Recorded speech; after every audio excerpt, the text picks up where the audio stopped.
भारतीय सिनेमा के लगातार बदलते स्वरूप के साथ जैसे जैसे लोगों ने बिग स्क्रीन फिल्म से ओटीटी प्लेटफॉर्म की ओर अपना रुख किया है, वैसे ही अब वन नेशन वन ओटीटी की भी बात हो रही है।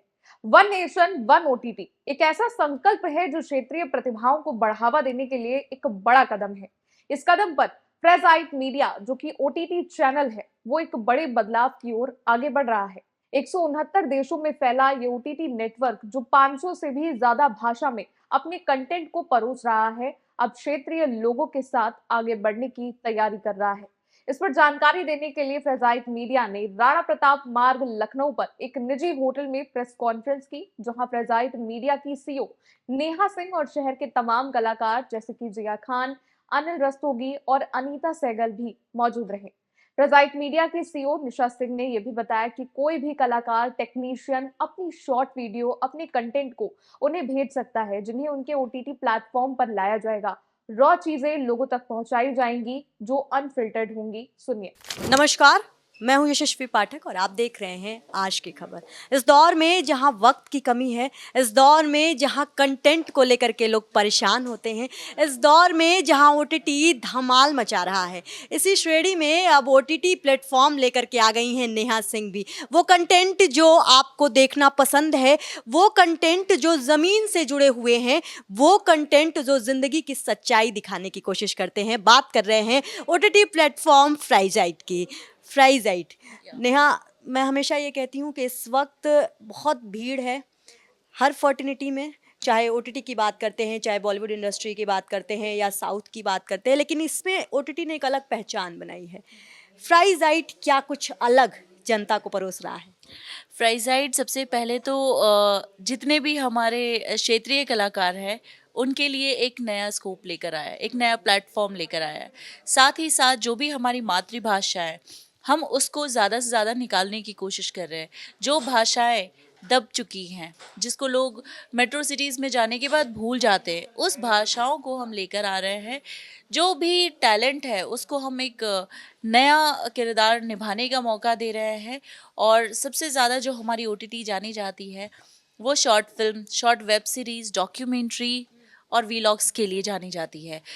हमारी ओटीटी इंडिया के अलावा 176 कंट्रीज़ में मल्टीपल लैंग्वेज में स्ट्रीमिंग कर रही है। इसके अलावा हम चाहते हैं कि ज़्यादा से ज़्यादा, जैसे टर्किश है, ईरानियन है, जर्मन है, ऐसे कंटेंट को भी हम इंडिया में भी लेकर आए और उनको भी ये चीज़ें मतलब दिखाएं कि ब्रॉडकास्टिंग किस तरीके से हो रही है विश्व पटल पे।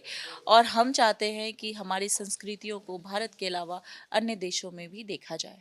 रीजनल लैंग्वेजेस की अभी आपने बात की है, लेकिन सबसे खास तौर पर अगर उत्तर प्रदेश की भी बात की जाए, सरकार इस वक्त बड़ा ध्यान दे रही है कलाकारों पर, और ना सिर्फ कलाकारों को के ऊपर, बल्कि ये जो लैंग्वेज है, जो खासियत है, चाहे अवधी की बात करते हैं, चाहे पूर्वांचल की लैंग्वेज की बात करते हैं, सरकार को कितना श्रेय देंगी इस बात का, क्योंकि फर्टिनिटी बनने की भी बात लगातार फिल्म इंडस्ट्री की हो रही है उत्तर प्रदेश। सबसे पहले तो जिस टाइम 2019 में मैंने अपनी कंपनी के बारे में और भी सारी चीज़ों को लेकर रिसर्च करना शुरू किया था, रीजनल कंटेंट को लेकर रिसर्च करना शुरू किया था। और 2020 के आसपास हमारे उत्तर प्रदेश में फिल्म सिटी बनने की बात हुई थी। और अभी भी बहुत सारे कलाकार इस चीज़ों को देख के बहुत ज़्यादा उत्तेजित है कि हाँ, मुझे भी अब मौका मिलने वाला है। हमारे शहर के अंदर रह के हम अपनी कलाकृतियों को देख सकते हैं, अपनी संस्कृतियों को दिखा सकते हैं। तो मुझे बहुत खुशी है कि उत्तर प्रदेश गवर्नमेंट इस चीज़ में काफ़ी सहयोग दे रही है और मैं इस सहयोग के साथ जुड़ चुकी हूँ, आगे भी जुड़ूंगी। और पूर्वांचल फिल्म फेस्टिवल लेकर आ रही हूँ, जिसमें जो हमारे क्षेत्रीय कलाकार हैं अपनी अपनी कलाकारियों को वहाँ पे दिखा सकते हैं, लोगों तक पहुँचा सकते हैं। उसमें मैं उनकी पूरी योगदान दूंगी। क्षेत्रीय कला की आप बात कर रही हैं और लगातार जोर भी आपका उस पे है, लेकिन लगातार प्रश्न चिन्ह भी कंटेंट पे बड़े उठते हैं। लेकिन इस दौर के बीच में फिर लापता लेडीज आ जाती है, जो एक ऐसे मुद्दे को लेकर के आती है जो शायद बहुत ज़रूरी हो जाता है जानना समझना। तो क्या कुछ लगता है इस फ्राइजाइट का जो ओटीटी प्लेटफॉर्म है, ये किस तरीके के कंटेंट को परोसने वाला है या जनता की तरफ खींचेगा? देखिए, जहाँ ओटीटी की बात होती है ना, तो ओटीटी में कंटेंट बथेरे होते हैं और देखने वाले की भी बात होती है कि कौन से कंटेंट को कितना तवज्जो दिया जा रहा है। एक्सपीरियंस भी कहीं ना कहीं मैटर करता है, लेकिन सारे कंटेंट चलते नहीं हैं। बात करते हैं अगर लापता लेडीज़ की, तो लापता लेडीज़ के अंदर ऐसी क्या चीज़ थी जो इतने वो ऑस्कर तक जा चुकी है। इसका बस एक ही श्रेय जाता है कि हम रॉ चीज़ों को निकाल के नहीं ला पाते हैं। उस तरह से हम अपने जो ऑडियंस है उनको दिखा नहीं पाते हैं जो उनके अंदर छिपी हुई टैलेंट्स हैं।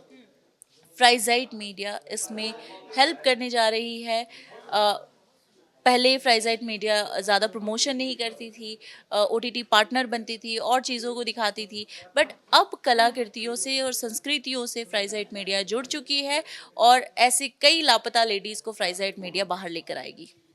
मिर्ज़ापुर आई क्षेत्रीय सिनेमा, जिस तरीके से उसमें भाषा का भी इस्तेमाल किया गया, भाषा कैसे किस जॉनरा की पिक्चरें दिखाएंगे आप, किस जॉनरा के शॉर्ट्स दिखाएंगे, क्या कुछ होने वाला है? देखिए, जितने भी जॉनरा हैं सारे शॉर्ट्स हमारे पास होंगे। सारी जॉनरा अभी भी हैं हमारे पास। आप अगर मेडिकल, एनिमेशन या थ्रिलर की भी बात करेंगे, वो सारे शॉर्ट फिल्म्स हमारे पास पहले से पड़ी हुई हैं, क्योंकि हमने टियर 1, टियर 2, टियर 3 सिटीज़ के मूवीज़ को लेकर मैं अपने प्लेटफॉर्म पे लेकर आई हूँ। तो मुझे पता है कि ये कितना मुश्किल रहा होगा एक टाइम पे, और अभी मैं मेट्रो सिटीज़ को कनेक्ट कर रही हूँ, तो वहाँ उस सफ़र से लेके अभी तक का सफ़र मेरे लिए बहुत कुछ मुझे बता गई है और बहुत एक्सपीरियंस आया है। और मैं ऑडियंस से ये कहना चाहती हूँ कि सबकी अपनी मर्ज़ी है। अगर कोई क्राइम थ्रिलर मूवी है तो उसका बेस ही वही पड़ा रहेगा। उसको आप रोमांस वे में नहीं दिखा सकते, आप जॉनरा उसका चेंज नहीं कर सकते। जैसे अगर कोई हॉरर मूवी है तो देख के उस जॉनरा को ही पता चलता है कि भाई ये इसमें हॉरर कॉन्सेप्ट है ना। तो अगर कोई गैंगस्टर पे बनी हुई मूवी है, लाइक मिर्ज़ापुर है मूवी, तो मिर्ज़ापुर में वही चीज़ों को दिखाई गई जो एक्चुअल मिर्ज़ापुर था, पर उस गुंडैती को, उस क्राइम चीज़ों को, तो जो बेस है वही बेस है। हम जिस बायोपिक को लेकर आते हैं, जिसको ग्रैब करते हैं, उसको हम उसी वे में दिखाते हैं। ऑडियंस पे डिपेंड करता है कि वो किस तरह से कंटेंट देखना चाहते हैं। आप देखिए कि साउथ की मूवीज़ अभी लगातार हिट हो रही हैं, क्यों? वो अपनी चीज़ों से भटकती नहीं हैं, वो एक्चुअल चीज़ों को निकाल के लाती हैं जो ग्राउंड लेवल पे उनसे जुड़ा हुआ रहता है। इसीलिए क्या हमारे इस पूर्वांचल में नहीं है? ऐसी कई मूवीज़ हैं जो हमारे पूर्वांचल के कंटेंट को और ज़्यादा बड़ा स्कोप दे सकती है। तो फ्राइज़ाइट मीडिया और मैं नेहा सिंह इसी चीज़ को जोड़ने आई। वहीं कार्यक्रम में पहुंचे मशहूर कलाकार अनिल रस्तोगी ने भी इस दौरान बताया कि कैसे ओटीटी प्लेटफॉर्म थिएटर और छोटे कलाकारों को मौका दे रहा है। सुनिए। 1000 से ज़्यादा थिएटर प्लेस, फिल्मों की बात करें तो मुल्क, रेड, थप्पड़ और तमाम पिक्चरें। ओटीटी की बात करें तो आश्रम। इसके साथ ही अगर सीरियल्स की बात करें तो ना बोले तुम ना मैंने कुछ कहा सीज़न 2। आज एक ऐसे शख्सियत से आपको रूबरू कराएंगे जिनका चेहरा आपके टीवी स्क्रीन पर दूरदर्शन से लेकर के ओटीटी तक छाया ही रहा होगा। बात कर रहे हैं अनिल रस्तोगी सर की। बहुत स्वागत है आपका। जब मैं ये कहती हूँ कि दूरदर्शन की उड़ान से लेकर के ओटीटी के आश्रम तक की, और आज आप इस फ्राइज़ाइट के ओटीटी प्लेटफॉर्म के इनॉग्रेशन पर हैं, कितना कुछ बदलाव नज़र आता है सर? देखिए, बदलाव ये नज़र आता है कि जब जैसे आपने ज़िक्र किया, मैंने उड़ान किया था। अब उड़ान सीरियल जब आया था उस समय एक ही चैनल हुआ करता था, DD1, और लोगों की लिमिट रहती थी कि बस वो उसी को देख सकते थे जो वहाँ दिखाया जाता था। धीरे धीरे करके चैनल्स बढ़े। पहले क्या होता था कि सिर्फ लोग सिनेमा देखते थे, एक सिंगल स्क्रीन सिनेमा घर होते थे। बाद में जब उसका प्रचलन बढ़ा तो मॉल्स आने लगे, मॉल्स में मल्टी स्क्रीन सिनेमा घर बनने लगे। उसके बाद फिर ये दूरदर्शन का एक्सपेंशन हुआ। जैसे हमारे लखनऊ में दूरदर्शन 1975 में आया था, दिल्ली में तो था। उसके बाद फिर कलर्ड चैनल, कलर्ड ट्रांसमिशन शुरू हुआ। तो इस ढंग से जो धीरे धीरे करके जो चीज़ें इवॉल्व हुई, तो OTT भी एक उसी का एवोल्यूशन है। जैसे मैं साइंस का विद्यार्थी हूँ, साइंस में एवोल्यूशन एक बहुत बड़ी चीज़ है कि कैसे आदमी जो है धीरे धीरे धीरे करके ग्रो हुआ और आज की सभ्यता तक पहुंचा, और अभी हम कहाँ तक जाएंगे इसका कुछ पता नहीं। अभी देखिए, चंद महीनों से आर्टिफिशियल इंटेलिजेंस शुरू हो गया। You can create anything through that. उसके पहले मुझे याद है कि अर्ली 90s से कंप्यूटर युग आया, आज डिजिटल युग आ गया, हर चीज़ डिजिटल हो गई है। तो इस तरीके से जैसे धीरे धीरे चीज़ें बढ़ी हैं, उसी तरीके से मेरा मानना है कि जो मीडिया है, ये जो विजुअल मीडिया है, इसका भी एक्सपेंशन हुआ है, इसका भी इवोल्यूशन हुआ है। उस एवोल्यूशन का नतीजा है आज जो OTTs चैनल आ गए हैं। देखिए, OTT चैनल कभी, अब तो दूरदर्शन ने भी अपना OTT चैनल शुरू कर दिया। तो इस तरीके से जो आ गए हैं, तो उसकी वजह ये है कि नए नए थॉट्स आ रहे हैं लोगों के दिमाग में, क्रिएटिविटी बढ़ रही है लोगों की, सब्जेक्ट्स बढ़ रहे हैं, परफॉर्म करने वाले बढ़ रहे हैं, टेक्निक्स बढ़ रही हैं, टेक्नोलॉजी बढ़ रही है। तो उससे मुझे लगता है कि OTT भी एक ऐसा प्लेटफॉर्म है जहां आप हर चीज़ का इस्तेमाल कर सकते हैं। जैसा मैं अभी कह रहा था कि सिनेमा घरों में जब आप सिनेमा देखने जाते हैं तो कम से कम पौने 2 घंटे से 2 घंटे, 2.5 घंटे की फिल्म होनी चाहिए। अगर आप कोई छोटी फिल्म बनाते हैं, आपका कोई एक आइडिया है, उस पे आप, क्योंकि क्या होता है कि ज़बरदस्ती किसी चीज़ को खींचने से इम्पैक्ट ख़त्म हो जाता है। कोई कंटेंट, जैसे मैंने अभी कुछ शॉर्ट फिल्म्स की, उसमें 2 फिल्मों का मैं ज़िक्र करना चाहूँगा। एक रेणुका साहनी की फ़िल्म आठवण, जो कि यूट्यूब पे मौजूद है। मैंने डिमेंशिया के ऊपर किया, उसमें मैंने लीड कैरेक्टर किया है। रेणुका साहनी ने ही लिखा है, डायरेक्ट किया है, प्रोड्यूस भी किया है। तो उससे लोग इस बीमारी में क्या आयरनी होती है, क्या उसके दुष्परिणाम होते हैं, कैसे आदमी सफ़र करता है। सक्सेना जी उन्होंने लिखी थी, उन्होंने डायरेक्ट की थी। उसमें मैंने एक जंगल ठेकेदार का रोल किया था कि कैसे आज हमारे पेड़ जो हैं ज़रूरी हैं, कैसे उनको सेव करना चाहिए अपनी एनवायरनमेंट को मेंटेन करने की। इस फिल्म को नेशनल अवार्ड मिला था। तो OTT एक ऐसा प्लेटफॉर्म है जहाँ पर आप एक सॉर्ट ऑफ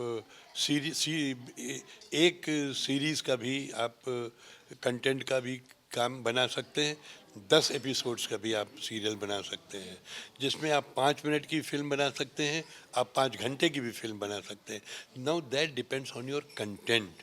तो अब क्या हो गया, content has become very important. जो आज आप सीरियल देखती हैं, जो हमारे जो चैनल्स हैं, जिससे पता लगा 500-500, 600 एपिसोड चलते हैं, they don't have any content, ज़बरदस्ती उनको खींचा जाता है। तो अब लोग जो हैं उनसे बोर हो चुके हैं। लोग चाहते हैं कि हम 5 मिनट की हमें कोई चीज़ मिले, लेकिन ऐसी चीज़ मिले जिससे हम अपने आप को जोड़ सकें, जो हमारी ग्रोथ में, जो हमारे डेवलपमेंट में कुछ मदद कर सके। तो मुझे लगता है कि OTTs जो हैं, ये जो शुरू हुए हैं, ये इसमें बहुत मददगार होंगे। और दूसरी चीज़ ये कि जैसे बहुत से लोग हैं प्रोड्यूस करना चाहते हैं, उनके पास पैसा है, लेकिन they can not go to crores of budget, है ना। They can invest money for making content for, और मेकिंग सीरीज और films for OTT platform. Actors के लिए बड़ी गुंजाइश हो गई है कि एक्टर्स जो हैं, जो जैसे मैं जॉब में रहा, मैं ज़ाहिर है मैं डेली सोप नहीं कर सकता था, तो शॉर्ट फिल्म्स भी हो सकती हैं। मेरा अगर शौक़ है, मेरे में टैलेंट है, तो मैं अपने जॉब में रह के मैं वो भी कर सकता हूँ। So I think it has given a very big exposure to lot of people, जिससे कि उनकी जो क्रिएटिविटी है वो बढ़ेगी, लोगों को देखने के लिए कंटेंट मिलेगा, एंटरटेनमेंट होगा। भाषा की बहुत बात की जाती है सर, OTT को खास तौर पर लेकर के। इसके साथ ही सवाल ये भी जोड़ती हूँ, क्योंकि उत्तर प्रदेश में आप जो चेहरा रहे, लेकिन उससे आने वाली पीढ़ियाँ भी बहुत आपको देख करके आगे चल रही हैं। कलाकार हमेशा से उत्तर प्रदेश की धरती पर रहे, चाहे राइटर्स की बात करते हैं, चाहे कलाकारों की चेहरों की बात करते हैं, चाहे सिंगर्स की बात करते हैं, तमाम लोग हैं जो स्किलफुल हैं इस उत्तर प्रदेश में। सरकार क्या लगता है, क्योंकि बड़े हाथों हाथ ले रहे हैं कलाकारों को, क्या लगता है कि और क्या कुछ सरकार इसमें बढ़ावा दे सकती है कलाकारों को? देखिए, सरकार की जहाँ तक बढ़ावा देने की बात है, यहाँ का जो हमारा फिल्म डिवीज़न है वो ऑलरेडी बहुत काम कर रहा है। जो हमारा ये फिल्म बंधु है, आज जो इतनी फिल्में यहाँ बन रही हैं, आज जो इतने लोग यहाँ आ रहे हैं, उसके कई रीज़न्स हैं। सबसे बड़ा उससे कंट्रीब्यूशन फिल्म बंधु का है, जो हमें गवर्नमेंट पॉलिसी जो इंसेंटिव दे रही है। आज आप देखिए कि अभी योगी जी ने अनाउंस कर दिया कि अभी तक OTTs के लिए कोई इंसेंटिव नहीं था, अब उन्होंने OTTs के लिए भी इंसेंटिव कर दिया है। जो रीजनल फिल्में बन रही हैं उसमें 50% सब्सिडी दी जाती। उससे क्या हो रहा है कि जो रीजनल अभी कुछ फिल्में अवधि, कुछ एक अवधि और 4-5 भोजपुरी फिल्में मैंने भी की हैं कि उनको 50% सब्सिडी दी जा रही है। उसके अलावा वो आर्टिस्ट जो अगर आपके यहाँ के लिए जा रहे हैं, आर्टिस्ट के लिए अलग से सब्सिडी दे रहे हैं। तो मेरा ख्याल है गवर्नमेंट ऑलरेडी काम काफ़ी कर रही है। हाँ, एक चीज़ मैं ज़रूर चाहूँगा कि जैसे फिल्म इंडस्ट्री नोएडा में बन रही है, तो ठीक है नोएडा में बन रही है, सरकार के पास जगह बना रहे हैं, लेकिन उनको कोई इस टाइप के इंस्टीट्यूशन जो है फिल्म, जैसे FTTI है, फिल्म एंड टेलीविज़न इंस्टीट्यूट, वहाँ है, पूना में है, उस टाइप का कोई यहाँ भी होना चाहिए। जैसे भारतनाट्य एकेडमी तो है, लेकिन एक फिल्म की ट्रेनिंग के लिए भी कोई ऐसा इंस्टीट्यूट होना चाहिए जिसमें कि फिल्म की टेक्निक्स को, कैमरा टेक्निक्स है, एडिटिंग है, म्यूज़िक है, कलर मिक्सिंग है, ताकि वो यहाँ के लोग वो भी सीख सकें। तो उसके लिए उनको फिर बाहर नहीं जाना पड़े। मैं डबिंग स्टूडियो यहाँ लखनऊ में काफ़ी शुरू हो गए। मैं बहुत सारी फिल्मों की डबिंग, मैं बड़ी बड़ी फिल्मों की भी मैं लखनऊ में करता हूँ, वो हो गए। तो इसी टाइप से अगर सरकार और स्टूडियो भी, मेरा ख्याल है लखनऊ कानपुर की बेल्ट में अगर कोई एक बन जाता है तो एक बहुत बड़ा इम्पीटस होगा यहाँ के कलाकारों के लिए भी, और जो बैक स्टेज कलाकार हैं, जो लाइट डिज़ाइनर हैं, लाइटमैन हैं, सेटमैन हैं, कैमरामैन हैं, उनके लिए भी। तमाम ऐसे बॉलीवुड फर्टिनिटी के लोग हैं, बड़े चेहरे हैं, चाहे राइटर्स की बात करते हैं, खासतौर पर प्रोड्यूसर की बात करना चाहूँगी जिक्र। उनका ये कहना है कि लोग थिएटर में OTT की वजह से नहीं पहुँच पा रहे हैं। हालांकि ये डिबेट बड़ी वैसी है कि कंटेंट हीरो है या फिर नहीं, मेरा मानना नहीं है OTT की वजह से लोग थिएटर में नहीं पहुंच पा रहे, नहीं, दिस इज़ नॉट ट्रू। मेरा मानना ये है कि OTT को अगर एक्टर्स मिलेंगे तो थिएटर के थ्रू ही मिलेंगे, बिकॉज थिएटर की जो ट्रेनिंग होती है वो इतनी स्ट्रॉन्ग ट्रेनिंग होती है, कोई फिल्म कलाकार जो है थिएटर नहीं कर सकता है। मेरा सवाल ये था आपसे कि जो फिल्म प्रोड्यूसर्स हैं, जो पैसे लगा रहे हैं, पिक्चर बना रहे हैं बॉलीवुड में, वो ये कह रहे हैं कि पब्लिक जो है वो थिएटर तक जा ही नहीं पा रही है पिक्चर देखने, पैसे टिकट नहीं खरीदना चाहती है, उसमें बहुत ज़्यादा दोष OTT का है। तो मैं ये जानना चाहती हूँ कि कंटेंट हीरो है या फिर बॉलीवुड वो कंटेंट प्रोवाइड नहीं कर पा रहा है? नहीं, मुझे लगता है कंटेंट हीरो है। और देखिए, एक चीज़ ये भी है कि आप आज कोई भी सिनेमा, आप कोई भी थिएटर हॉल में जाएं, तो थिएटर हॉल में जा कर के कम से कम 300-400-500 रुपए आपके पर हेड खर्च होते हैं। हमें अगर घर बैठ कर के इंटरटेनमेंट मिल रहा है, हम अपना और भी काम कर रहे हैं, तो why should go to theatre hall. Theatre hall जाने के लिए एक तो ट्रैफिक इतना ज़्यादा है, गाड़ी की पार्किंग आप नहीं कर सकते हैं, उसके बाद में आप टिकट लीजिए, वहाँ पर बैठ कर के दीजिए, मान लीजिए बीच में कोई इमरजेंसी आती है, कोई आपका कॉल आता है, something, you can not do it. अब हम जब हर काम हम एक साथ कर सकते हैं, व्हाई नॉट डू इट। तो ये अगर उनकी शिकायत है तो सही बात है, OTT की वजह से लोग क्यों जाएंगे थिएटर हॉल में, व्हाई दे शुड गो। आपको अगर अपनी फिल्म देनी है, आप भी अपनी फिल्म OTT पे दीजिए। साइंटिस्ट रहे हैं आप और सुधा मैम आपके बगल में बैठी हुई हैं। शुरुआत, उड़ान और इस लेवल पर जिस तरीके से आपका पहुंचना, उत्तर प्रदेश वो चेहरा आपको कभी भूलेगा ही नहीं, क्योंकि बहुत सारे लोग चलते हैं पीछे, कोई OTT देखता हो ना देखता हो। इसीलिए इंट्रो में ये भी कहा कि उड़ान से लेकर के आश्रम तक, यानी कि हर जनरेशन के लोग आपको पहचानते हैं। सुधा मैम बगल में बैठी हुई हैं, कितना कुछ साथ रहा और क्या कुछ सपोर्ट इनका भी मिला है? नहीं, देखिए, बिना इनकी सपोर्ट के तो हो ही नहीं सकता था, क्योंकि we have a very small family. I just have one son, जो कि वो भी पहले बाहर था, कुछ लखनऊ आया, लखनऊ में भी he stayed with us for some time, then now he is staying separately at a different. तो हम दो ही लोग रहते हैं घर में, तो अगर इनका साथ न मिले तो मैं कुछ कर ही नहीं सकता हूँ। और अभी तक ये था कि she has also been professor in anthropology, तो ये अपनी पढ़ाई में बिज़ी रहती थी, तो इस वजह से हम लोग बहुत ज़्यादा एक दूसरे को कॉम्प्लीमेंट नहीं कर पाते थे, हम अपनी राह चलते थे। लेकिन ये है कि अब मैं भी रिटायर्ड हूँ, ये भी रिटायर्ड हैं, तो अब हम लोगों की कंपेनियनशिप बढ़ गई है। इसी वजह से आप देख रहे हैं यहाँ भी मेरे साथ हैं। मैं अभी परसों एक ऐड की शूट के लिए वहाँ जा रहा हूँ, वहाँ भी मेरे साथ हैं।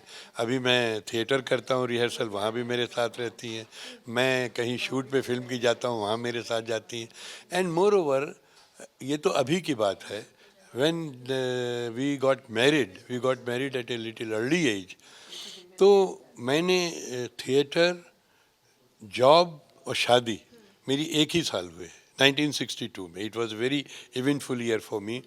तो आप सोचिए कि मैं दिन में जॉब कर रहा हूँ, शाम को थिएटर कर रहा हूँ। अगर इनका सपोर्ट न होता, नई नई शादी जिसकी होती है, सब पतियाँ चाहती हैं कि भाई मेरे पति मेरे साथ रहें, घुमाएं, घूमने जाएं, साथ बैठें, वो समय में नहीं दे पाता था। लेकिन उसमें अच्छा ये रहा कि चूँकि ये भी एजुकेशन में थी, इनको अपनी पढ़ाई करनी थी, so we didn't feel that misery जो कि होती लोगों को कि भाई हस्बैंड तो हमारे हर समय गायब रहते हैं, मैं अकेली घर में बैठी हुई हूँ। तो इनका सपोर्ट रहा। और दूसरे कि चूँकि ये अपने कैरियर में लगी हुई थी, मैं अपने कैरियर में लगा हुआ था, तो इस वजह से कोई हम लोगों का कोई ऐसा नहीं हुआ कि कोई कन्फ्रंटेशन आए। बता दें, इस कार्यक्रम में पहुंची कलाकार डॉक्टर अनीता सहगल वसुंधरा ने भी अपने विचार व्यक्त किए। क्या कुछ कहा है उन्होंने, सुनते हैं। नहीं, ये ओटीटी ये जो प्लेटफॉर्म है, ये वाकई में देखा जाए तो हमारे जितने भी क्षेत्रीय कलाकार हैं, निर्माता हैं, निर्देशक हैं, जितने भी प्रतिभावान राइटर हैं और जितने भी कलाकार हैं, सबके लिए ये एक बहुत बड़ी उपलब्धि है। और ये एक मील का पत्थर साबित होगा उन लोगों के लिए जो कि अपनी प्रतिभा को उस स्थान तक नहीं पहुंचा पाते हैं जिसमें उनका सपना होता है। क्योंकि टैलेंट तो बहुत है सबके पास, लेकिन वो रास्ता नहीं मिल पाता है, इतने संसाधन नहीं होते हैं कि वो अपनी मेहनत को दुनिया तक पहुंचा सकें। उसके लिए ये जो ओटीटी प्लेटफॉर्म जो लॉन्च किया जा रहा है, ये वाकई में उनकी मेहनत को एक सार्थक रास्ता दिखाएगा और उनके दिल की बात को। क्योंकि बहुत सारे लोग ऐसे होते हैं कि पूरा घर गृहस्थी, पूरा जमा पूंजी खर्च करके एक फिल्म तो बना लेते हैं, लेकिन वो उसको रिलीज़ नहीं कर पाते हैं। तो कभी कभी तो क्या होता है, गम के मारे कोई आत्महत्या कर लेता है, कोई सुसाइड कर लेता है, कोई डिप्रेशन में चला जाता है। तो ऐसे बहुत सारे कलाकार हैं, आप सभी लोग जानते होंगे। तो उन लोगों को एक सही रास्ता मिल गया है, उनकी मेहनत को एक दिया मिल गया है, एक रोशनी मिल गई है। तो हमारे जितने भी क्षेत्रीय कलाकार हैं और इस ओटीटी में उनकी फिल्में, ये नहीं कि जो शूट कर रहे हैं वो हम उनको दिखा रहे हैं, जो आपने शूट कर चुके हैं, जो डिब्बे में बंद हैं, वो फिल्में भी आप ला सकते हैं और हमारे इस ये ओटीटी प्लेटफॉर्म पे आप इनको दिखा सकते हैं। बहुत सारी शॉर्ट फिल्में हैं जो लोग बना तो लेते हैं अपने छोटे छोटे कैमरा से, लेकिन पहुंचा नहीं सकते हैं। तो ये अभी फ्री है, आपको निःशुल्क है। इसमें आप अपनी मेहनत की शॉर्ट फिल्में, बंद डब्बों वाली फिल्में, डॉक्यूमेंट्री सब आप लाइए और उसको सिर्फ जन जन तक नहीं पहुंचना, उसको वैश्विक पटल तक पहुंचाने के लिए ये प्लेटफॉर्म आपके साथ है। हमारे परम आदरणीय श्रद्धेय यशस्वी माननीय मुख्यमंत्री जी की ही ये पहल है कि जो आज फिल्म बंधु के माध्यम से आज पूरा बॉलीवुड हमारे उत्तर प्रदेश में है। तो हमारे सभी उत्तर प्रदेश के 75 जिलों में जिस तरह से शूटिंग हो रही है, हमारे उत्तर प्रदेश की भारतीय संस्कृति, कला, विरासत, सबके खान पान, वेशभूषा, संस्कृति सब जो है फिल्मों के माध्यम से पहुंच रही है। फिल्में तो शूट हो रही थी, लेकिन ये नहीं मालूम था कि हम कहाँ हैं। वो कहीं ना कहीं जो है धूल में मिल जाती थी वो प्रतिभा। शूट तो करते थे, सबको बहुत होता था कि हमको फिल्मों में काम मिला है। तो ये पहल तो माननीय मुख्यमंत्री जी की है, लेकिन ये जो ओटीटी के लिए जो हमारे माननीय मुख्यमंत्री जी ने जो दरवाज़ा खोला है, उसके लिए हम सभी लोग दिल की गहराइयों से शुक्रिया अदा करते हैं कि ये पहल करके क्षेत्रीय कलाकारों के लिए एक बहुत बड़ा, एक दिए की रोशनी नहीं, एक बहुत बड़ा हाई पावर का एक बल्ब जल गया है। तो ये ओटीटी जो कि हमारी फिल्मों के माध्यम से उनकी प्रतिभा धूमिल हो जाती थी, इसके माध्यम से वो जन जन तक पहुँचेगी, वैश्विक पटल तक पहुँचेगी और हमारे कलाकार दुगनी शक्ति से। और युवा के लिए तो आप सोच ही सकते हैं कि उनके पास तो बहुत सारे हथियार हैं। ये छोटा सा कैमरा खोल ले लेते हैं, वीडियो ले लेते हैं, उससे वो शॉर्ट फिल्में बना लेते हैं। तो उनके लिए तो और भी रास्ता खुल गया, जिसके लिए हम सभी लोग, ओटीटी प्लेटफॉर्म वाले लोग और सारे कलाकार, निर्माता, निर्देशक की तरफ से एक बार फिर से यशस्वी माननीय मुख्यमंत्री जी की इस पहल के लिए हम लोग दिल से धन्यवाद करते हैं कि आप इस तरीके के हम सभी को साधन उपलब्ध कराते रहिए और इन संसाधनों के माध्यम से हमारे छोटे छोटे प्रतिभावान कलाकार पूरी दुनिया में आपका नाम रोशन करते रहे। अनीता सहगल के ओटीटी प्लेटफॉर्म फ्रेजाइट का वन नेशन वन ओटीटी की ओर बढ़ता ये कदम वाकई कई कलाकारों को मौका देगा और उन कहानियों को भी लाएगा जो जमीन से जुड़ी हैं और अनफिल्टर्ड है। फिलहाल के लिए इस रिपोर्ट में बस इतना ही। देश दुनिया की बड़ी खबरों के लिए आप देखते रहिए आज की खबर।